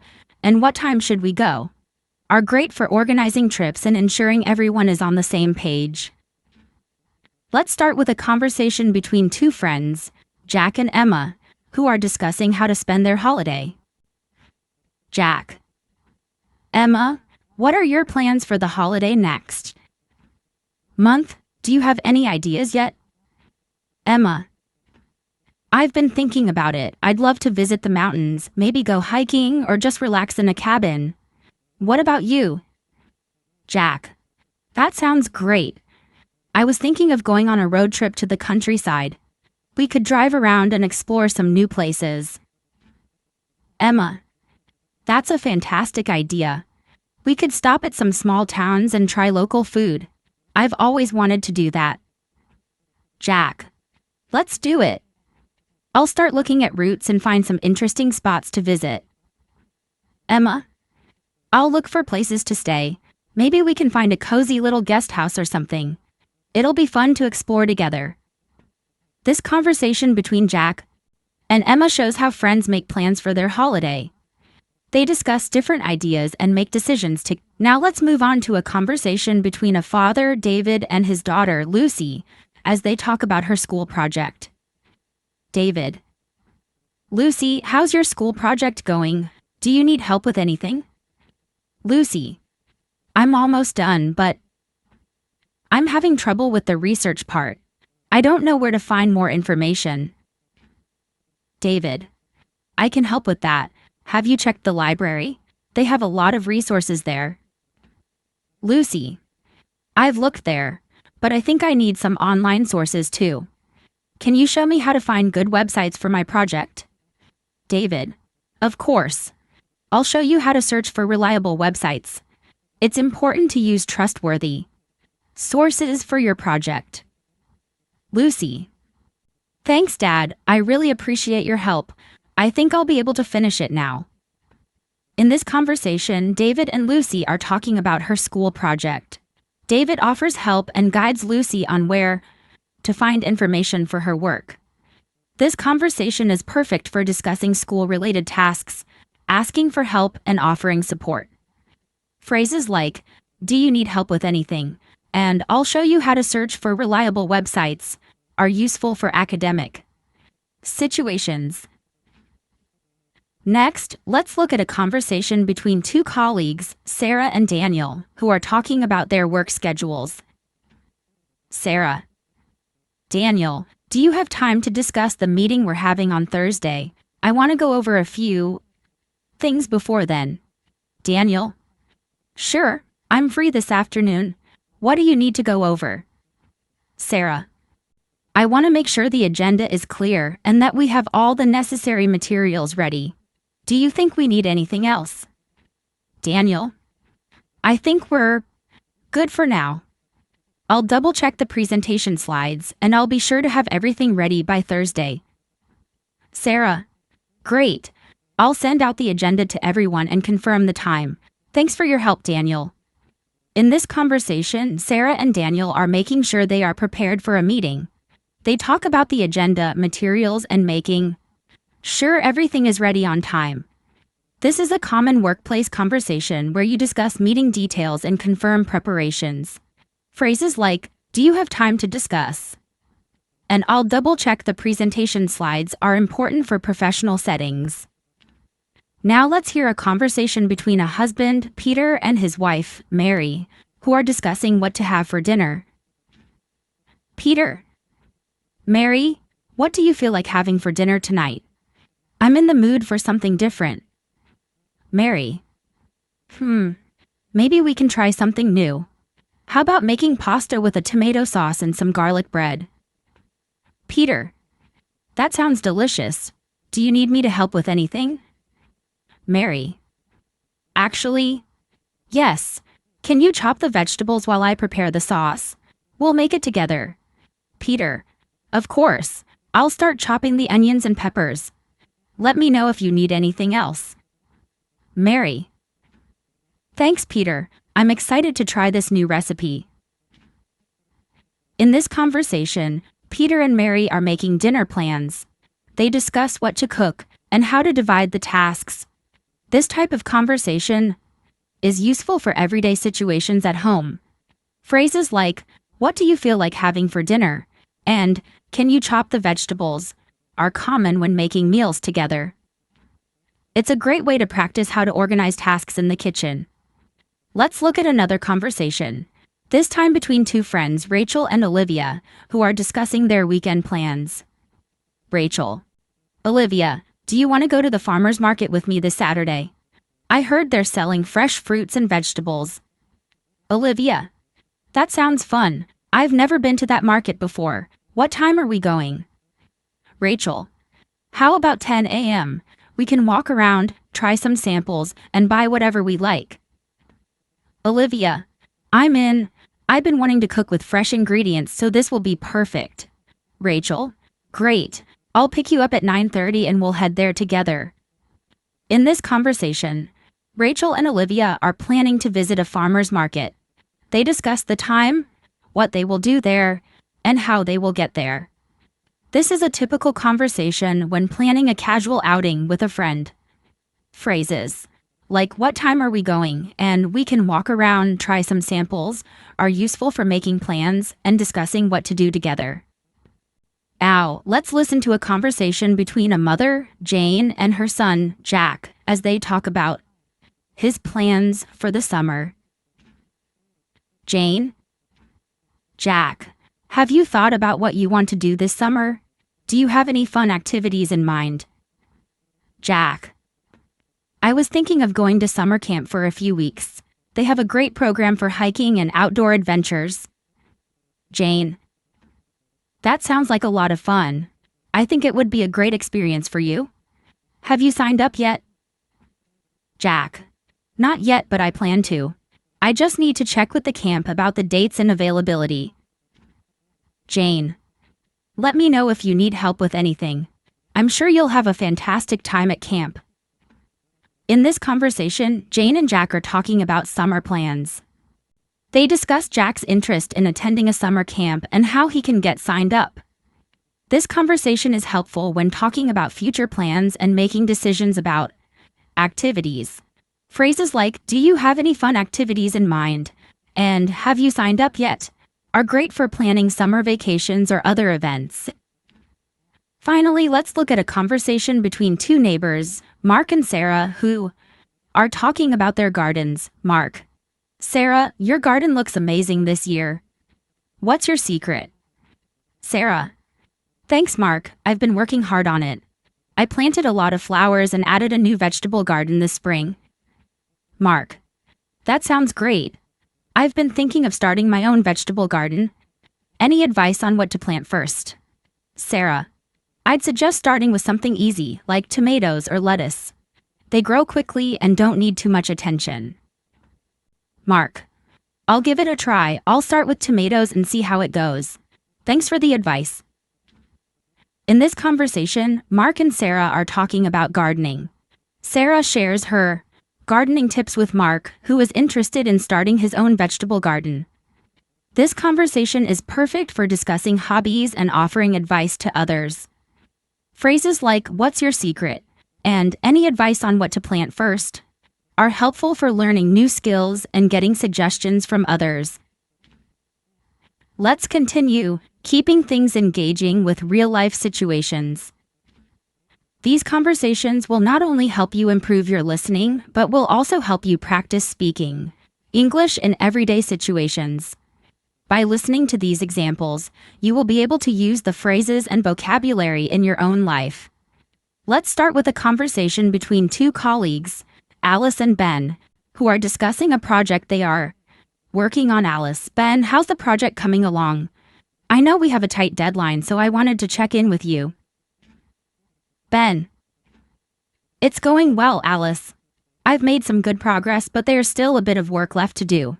I'm focusing on the final presentation today. Alice: That's great. Do you need any help with the presentation slides, or is everything on track? Ben: Actually, could you take a look at the design? I'm not sure if the colors and layout look good together. Alice: Sure, I'll review them and let you know if anything needs to be changed. Let's make sure the slides are clear and easy to follow. Ben: Thanks, I appreciate it. Once I finish with the slides, I'll start working on the speech. I want to be prepared for any questions. Alice. Sounds like a plan. I'll be here if you need any help with the speech as well. We'll get this done in no time. In this conversation, Alice and Ben are working together on a project. They're discussing the progress of the project, offering help, and making sure everything is on track for the deadline. This is a great conversation to listen to if you're in a work or school environment. Phrases like, "How's the project coming along?" and "Do you need any help?" are useful for checking in on a task and offering support. Now let's move on to a conversation between a brother and sister, Tom and Emily, as they discuss their weekend plans. Tom. Emily, do you have any plans for this weekend? I was thinking of going to the beach on Saturday. Emily. That sounds fun. I don't have anything planned yet, so I'd love to join you. What time are you going? Tom. How about 10 a.m.? We can spend the day there swimming and relaxing. It's been so hot lately, the beach will be perfect. Emily. That's a great idea. I'll pack a picnic lunch for us so we don't have to leave the beach for food. Tom. Perfect. I'll bring the beach towels and sunscreen. I'll make sure we're all set for the day. Emily. Sounds like we're going to have a great time. I can't wait to relax at the beach and enjoy the sunshine. In this conversation, Tom and Emily are planning a trip to the beach. They discuss the time, what they will bring, and how they will spend the day. This conversation is great for practicing how to make plans with friends or family. Phrases like, "What time are you going?" and Hello, everyone. Welcome to Artificial Fluency Podcast. My name is Mia, M-I-A, Mia. I am your English teacher and friend. This is episode number 12. Episode 12. Today, we will learn together. We will have fun together. Learning English is an adventure. An adventure means an exciting journey. If you are new, welcome. If you listened to me before, welcome back. This podcast is for beginners. Beginners means people who are starting to learn English. That's you. Today, we will talk about 3 important things. 3 things. First, we will talk about daily routines.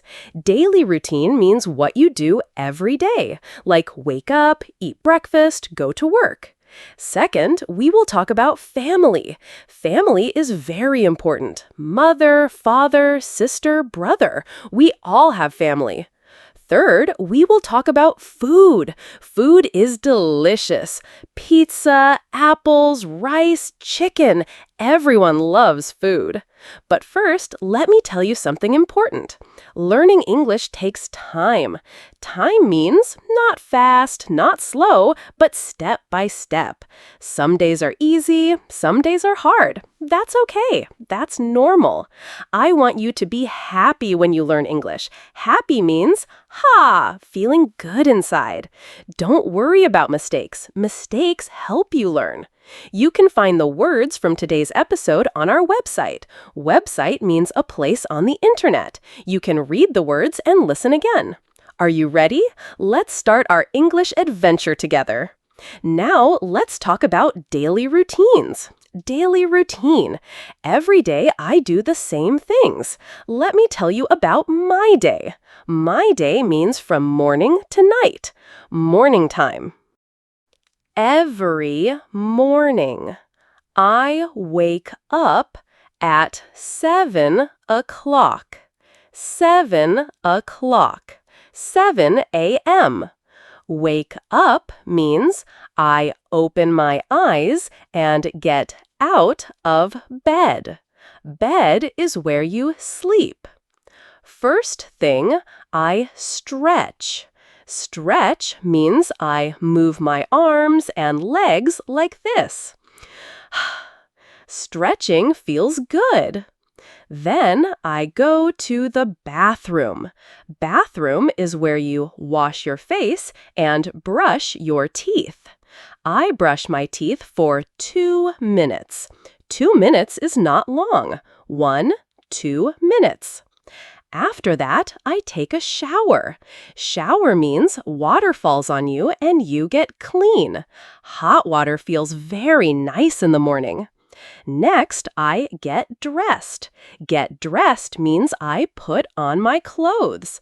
Clothes are shirt, pants, socks, shoes.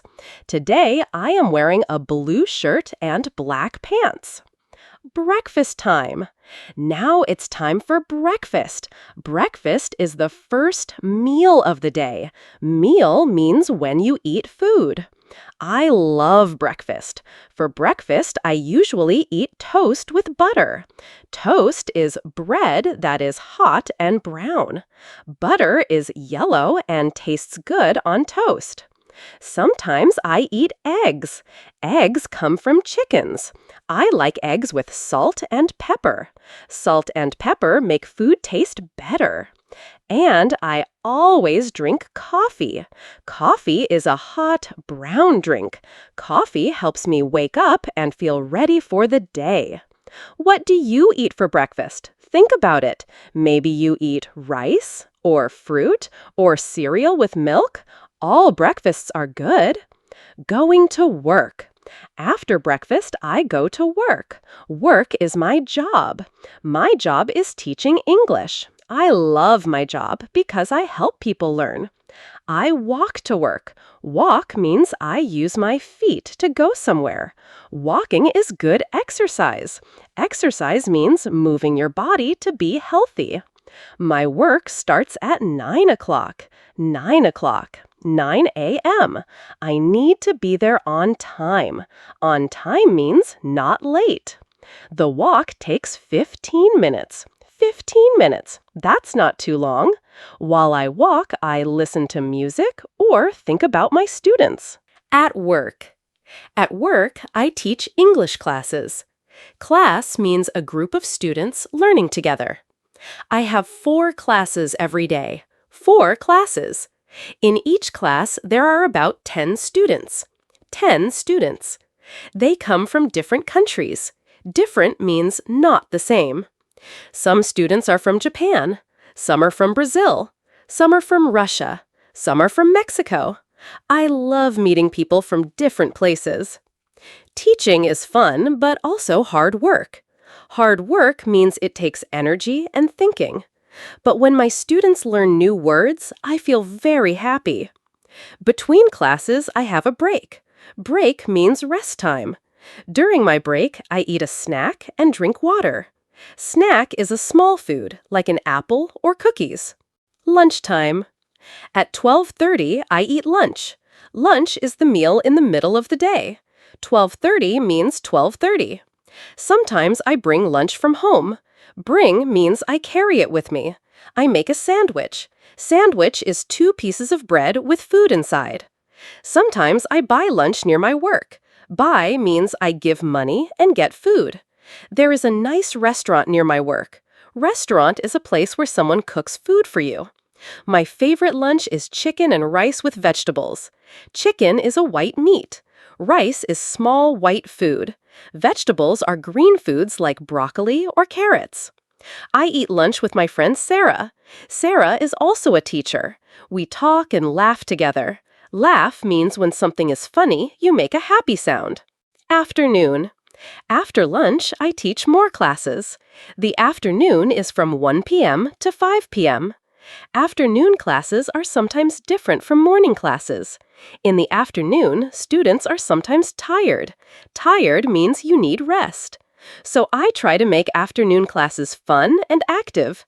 Active means moving and doing things, not just sitting. We played games with English words. Games are fun activities. We sing songs in English. Sing means make music with your voice. Students like games and songs. They help students remember new words. Remember means to keep something in your mind. Going home. Work finishes at 5 o'clock. 5 o'clock. 5 p.m. Finish means it ends. I walk home. Home is where I live. My home is a small apartment. Apartment means a place to live in a big building. On the way home, I sometimes stop at the store. Store is where you buy things. I buy food for dinner or things I need for my house. The store near my house sells fruit, vegetables, milk, bread, and many other things. Sells means you can buy them there. Evening time. When I get home, I am tired but happy. I change my clothes. Change means take off work clothes and put on comfortable clothes. Comfortable means they feel good and are not tight. I put on soft pants and a t-shirt. Then I sit on my sofa and rest. Sofa is a big, soft chair for 2 or 3 people. Rest means stop working and relax. Sometimes I call my family. Call means talk on the phone. Phone is how you talk to people who are far away. I talk to my mother and father. We talk about our day. What did you do? How are you feeling? Are you healthy? Dinner time. At 7 o'clock, I make dinner. Make dinner means cook food. Cook means use heat to make food ready to eat. I'm not a very good cook, but I try. Try means to do your best. Some days I make pasta. Pasta is long, yellow food from Italy. I put tomato sauce on pasta. Sauce is a liquid that makes food taste good. Some days I make soup. Soup is hot food with water. I like vegetable soup with carrots, potatoes, and onions. Some days I am too tired to cook. Then I order food. Order means ask a restaurant to bring food to your house. Nighttime. After dinner, I wash the dishes. Dishes are plates, bowls, cups, and spoons. Wash means clean with water and soap. Then I have free time. Free time means time when you don't work. You can do what you want. Sometimes I read a book. Read means look at words and understand them. I like books about adventures and love stories. Sometimes I watch TV. TV means television. I watch English movies or shows about cooking. Sometimes I call my friends. We talk about our day or make plans for the weekend. Weekend is Saturday and Sunday. Bedtime. At 10 o'clock, I get ready for bed. Get ready means prepare. I brush my teeth again. I wash my face with soap and water. I change into pajamas. Pajamas are soft clothes for sleeping. Before I sleep, I think about my day. Think means use your mind. I think about good things that happened. I think about my students. Did they learn something new? Did they have fun in class? I think about tomorrow. Tomorrow means the next day. What will I teach? What will I do? Then I go to sleep. Sleep means close your eyes and rest all night. And that's my daily routine. Every day is a little different, but these things are the same. What is your daily routine? Think about it. What time do you wake up? What do you eat? What do you do for work or school? What time do you go to sleep? Now let's talk about family. Family is very important. Family means the people who love you and care about you. Care about means they want you to be happy and healthy. My immediate family. I want to tell you about my family. My immediate family means the people closest to me. First, my parents. Parents means mother and father. Mother is the woman who gave birth to you. Father is the man. My mother's name is Linda. She is 55 years old. 55. That's not young, but not old. She has brown hair and blue eyes. Hair grows on your head. Eyes are what you see with. My mother is very kind. Kind means nice and caring. She always helps other people. Always means every time. My father's name is Robert, but everyone calls him Bob. Bob is a short name for Robert. He is 57 years old. He has black hair and brown eyes, like me. My father is funny. Funny means he makes people laugh. He tells jokes. Jokes are funny stories that make you smile. My parents live in a small town. Town is smaller than a city. They have a house with a garden. Garden is where you grow flowers and vegetables outside. My sister. I have one sister. Her name is Amy. Amy is older than me. Older means she was born first. Amy is 28 years old. I am 26 years old, so Amy is 2 years older. Amy is married. Married means she has a husband. Husband is the man a woman marries. Amy's husband's name is Tom. Amy and Tom have one baby. Baby is a very young child. The baby's name is Emma. Emma is only 6 months old. 6 months is half a year. Emma is my niece. Niece means your sister's daughter. I love my niece very much. She is so small and cute. Cute means beautiful in a sweet way. Amy lives in a different city from me. Different city means not the same place, but we talk on the phone every week. My extended family. Extended family means aunts, uncles, cousins, and grandparents. My grandmother is still alive. Grandmother is your mother's mother or your father's mother. Alive means living, not dead. My grandmother is 82 years old. 82! That's very old, but she is still healthy and happy. My grandmother makes the best cookies. Best means better than all others. Cookies are small, sweet foods. When I visit her, she always gives me cookies and milk. I have 3 uncles and 2 aunts. Uncle is your mother's brother or father's brother.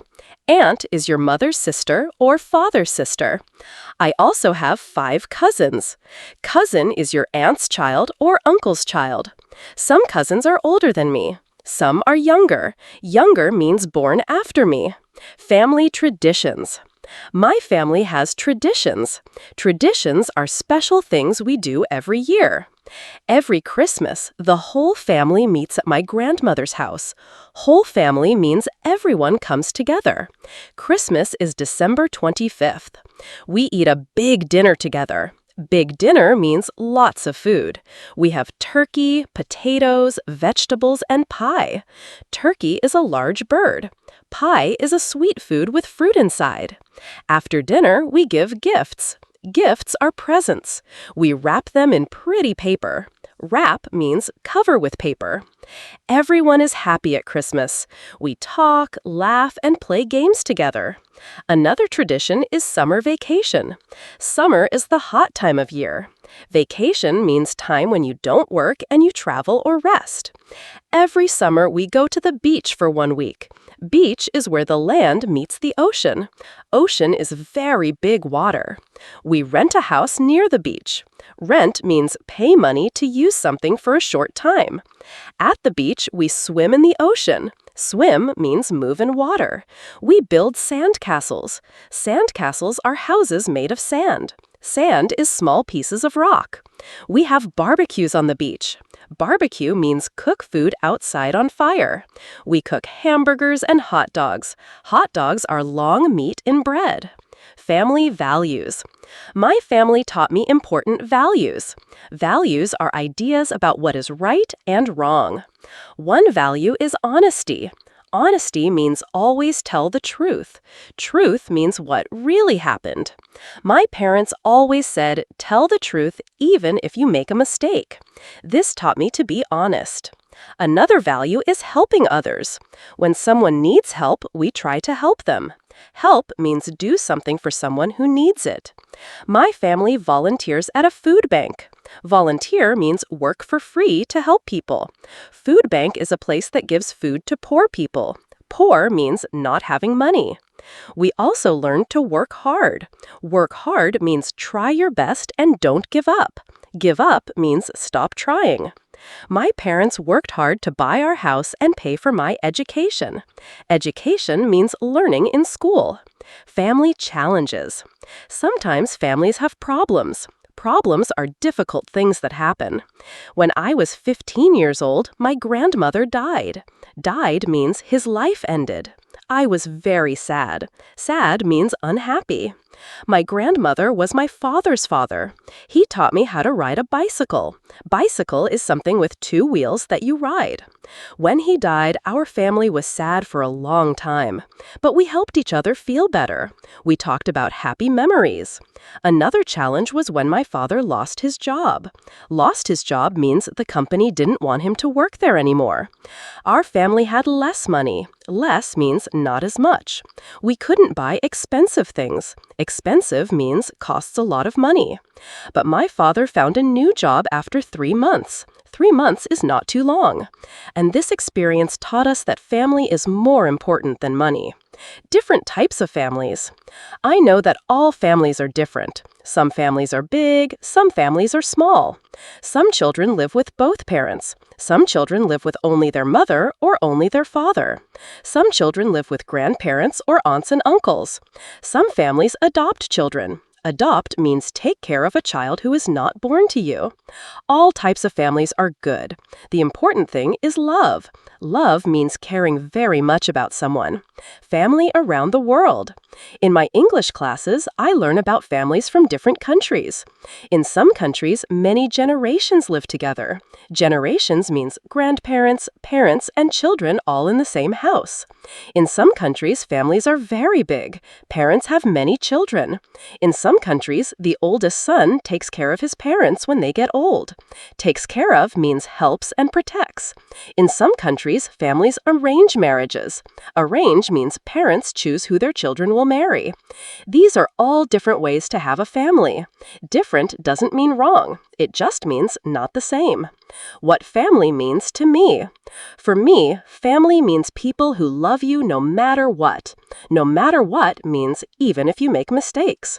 Family means people who help you when you have problems. Family means people who celebrate with you when good things happen. Celebrate means be happy about something special. Family means people who know you very well. They know what makes you happy and what makes you sad. Family means belonging somewhere. Belonging means feeling like you are part of a group. Even when I live far from my family, I know they love me. Far means not close. When I feel lonely, I can call them. Lonely means sad because you are alone. When I have good news, I want to share it with them. Share means tell someone about something. Family is not perfect. Perfect means no problems or mistakes. But family is still the most important thing in my life. What does family mean to you? Who are the important people in your life? Think about the people who care about you. They are your family, even if they are not related to you. Related means connected by birth. Now let's talk about one of my favorite topics, food. Food is delicious. Food gives us energy. Energy means power to do things. Everyone needs food to live. Live means to be alive and healthy. But food is not just for energy. Food is also about culture. Culture means the way people in different countries live and think. Food is about family and friends. We eat together and enjoy each other's company. Company means being with other people. Let me tell you about different foods I love. Breakfast foods. We talked about breakfast in my daily routine, but let me tell you more about breakfast foods from around the world. In America, people often eat cereal for breakfast. Cereal is small pieces of grain with milk. Grain comes from plants like wheat or corn. Popular cereals are cornflakes and oatmeal. Cornflakes are yellow and crunchy. Crunchy means they make a sound when you eat them. Oatmeal is soft and warm. In England, people eat a full English breakfast. This has eggs, bacon, sausages, beans, and toast. Bacon is meat from pigs. Sausages are round meat. Beans are small, round vegetables. In Japan, people sometimes eat rice and fish for breakfast. Rice is small white grains. Fish comes from the ocean. In France, people eat croissants. Croissants are bread that is curved like the moon.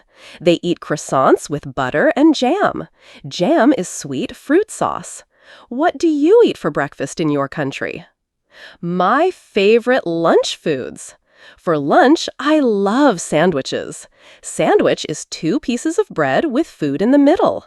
My favorite sandwich is turkey and cheese. Turkey is a type of bird meat. Cheese is made from milk. I also like tuna sandwiches. Tuna is a type of fish. I mix tuna with mayonnaise. Mayonnaise is a white, creamy sauce. Another lunch I love is salad. Salad is fresh vegetables that are not cooked. I put lettuce, tomatoes, and cucumbers in my salad. Lettuce is green leaves. Tomatoes are red and round. Cucumbers are long and green. I add dressing to my salad. Dressing is a sauce that makes salad taste better. Sometimes for lunch, I eat soup and bread. Soup is hot, liquid food. Bread is made from flour and water. Flour comes from wheat. My favorite soups are chicken soup and tomato soup. Chicken soup has pieces of chicken and vegetables in hot water. Tomato soup is red and creamy. Dinner foods I love. Dinner is my biggest meal of the day. Biggest means the most food. I love pasta for dinner. Pasta comes from Italy. It's made from flour and eggs. There are many types of pasta. Spaghetti is long and thin. Penne is short and round. Lasagna is flat and wide. I like pasta with tomato sauce and cheese.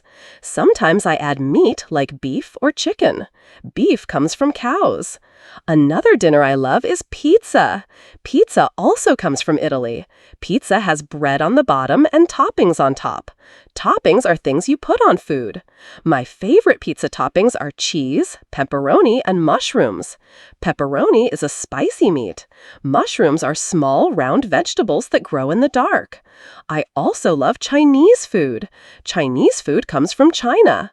My favorite Chinese dish is fried rice. Fried means cooked in hot oil. Oil is liquid fat. Fried rice has rice, vegetables, and sometimes meat or eggs. It tastes very good. Snacks and treats. Between meals, I sometimes eat snacks. Snacks are small amounts of food. Healthy snacks are fruits and nuts. Fruits grow on trees. Apples, bananas, and oranges are fruits. Nuts also grow on trees. Peanuts and almonds are nuts. Sometimes I eat unhealthy snacks. Unhealthy means not good for your body, but they taste good. Cookies are sweet and have sugar. Sugar makes things taste sweet. Chips are thin, salty pieces of potato. Salty means having salt. Ice cream is my favorite treat. Treat means special food you don't eat every day. Ice cream is cold, sweet, and creamy. It comes in many flavors. Flavors are different tastes. My favorite flavors are chocolate and strawberry. Chocolate is brown and sweet. Strawberry is a red fruit. Drinks. Let's talk about drinks. Drinks are liquids you put in your mouth. Water is the most important drink. Everyone needs water to live. I drink about 8 glasses of water every day. Coffee is my favorite hot drink. Coffee beans grow on trees in hot countries. People grind the beans and add hot water. Grind means make into small pieces. I drink coffee in the morning to wake up. Sometimes I add milk and sugar to make it taste sweeter. Tea is another hot drink. Tea leaves grow on plants. You put tea leaves in hot water. There are many types of tea: green tea, black tea, and herbal tea. Herbal tea is made from other plants, not tea leaves. For cold drinks, I like juice and soda. Juice comes from fruits. Orange juice comes from oranges. Apple juice comes from apples. Soda is sweet and has bubbles. Bubbles are small circles of air in liquid. Popular sodas are Coca-Cola and Pepsi. But soda has a lot of sugar, so I don't drink it very often. Often means many times. Cooking at home. I like to cook at home sometimes. Cook means make food using heat. Cooking is fun and saves money. Saves money means costs less than buying food from restaurants. Simple things I can cook are scrambled eggs. Scrambled eggs are eggs mixed up and cooked in a pan. Pan is a flat cooking tool. I can also make sandwiches and salads. These don't need cooking. For cooking, I use a stove. Stove is where you make food hot. My stove uses gas. Gas is something that burns to make heat. I also have an oven. Oven is a box that makes food hot all around. I use the oven to make cookies or heat up pizza. Cooking tools I use are knife, spoon, and fork. Knife cuts food. Spoon holds liquids. Fork picks up food. Eating with others. Food tastes better when you eat with other people. This is true in every culture. When I eat with friends, we talk and laugh, we share our food. Share means give some of your food to others. In restaurants, friends often order different dishes and try each other's food. Try means taste a little bit. When I eat with my family, we sit around a table. Table is flat furniture for eating. We use plates, bowls, and cups. Plates are flat and round. Bowls are deep and round. Cups hold drinks. We say please and thank you when we eat together. Please means asking nicely. Thank you means being grateful. Good manners at the table are important. Manners means polite behavior. We don't talk with food in our mouths. We don't reach across the table. Reach means extend your arm to get something. Food from different countries. I love learning about food from different countries. Each country has special dishes. In Mexico, people eat tacos. Tacos are corn shells with meat and vegetables inside. Corn is a yellow grain. In India, people eat curry. Curry is food with many spices. Spices are things that make food taste strong and interesting. In Thailand, people eat pad thai. Pad thai is noodles with vegetables and sauce. Noodles are long, thin pasta. In Greece, people eat gyros. Gyros are meat in round bread with vegetables and sauce. All these foods are delicious. When I travel, I always try local food. Local food means food from that place. Cooking shows and recipes. I love watching cooking shows on TV. Cooking shows teach you how to make food. Famous chefs show you step by step how to cook. Chefs are people who cook professionally. Step by step means one thing at a time. I also read recipes. Recipes are instructions for making food. Instructions tell you what to do. Recipes tell you what ingredients you need. Ingredients are all the different foods you put together. They also tell you how long to cook and what temperature to use. Temperature means how hot. Following recipes helps me learn to cook new dishes. Healthy eating. It's important to eat healthy food. Healthy food is good for your body. Fruits and vegetables are very healthy. They have vitamins. Vitamins help your body work well. Fish and chicken are healthy proteins. Proteins help build strong muscles. Muscles help you move. Whole grains are healthy carbohydrates. Carbohydrates give you energy. But it's also okay to eat some unhealthy food sometimes. The important thing is balance. Balance means not too much of anything. I try to eat mostly healthy food, but sometimes I eat ice cream or cookies. That's normal. Food memories. Food is connected to memories. Some foods remind me of special times. Chocolate chip cookies remind me of my grandmother. She made them when I was a child. Child means young person. Pizza reminds me of parties with friends when I was in college. College is school after high school. Hot soup reminds me of being sick and my mother taking care of me. Sick means not feeling well. Birthday cake reminds me of celebrating special days. Birthday is the day you were born. Food memories are special because they connect us to people and times we love. What foods remind you of special memories? Wow! We talked about so many things today. Daily routines, family, and food. These are all important parts of life. Let's review. Let me ask you some questions. Think about the answers. You don't need to say them out loud. Just think. What time do you wake up every day? What do you eat for breakfast? Who is in your family? What is your favorite food? These are good questions to practice thinking in English. New words we learned. Today, we learned many new words. New words help you speak better English. Some important words from today: daily routine, family, food, cook, healthy, delicious, tradition, memory. Try to use these words when you speak English. Practice ideas. Here are ways to practice English at home. Talk about your daily routine. Tell someone what you do every day. Use English words like wake up, eat breakfast, go to work. Look at your family photos. Practice saying, this is my mother, this is my brother, this is my grandmother. When you eat, think about the food in English. Say, I am eating chicken. This tastes delicious. I like this food. Practice makes you better. Practice means doing something many times. Thank you. Thank you for listening today. Thank you means I am grateful you spent time with me. Learning English takes time, but you are doing great. Great means very good. Remember, every day you learn something new.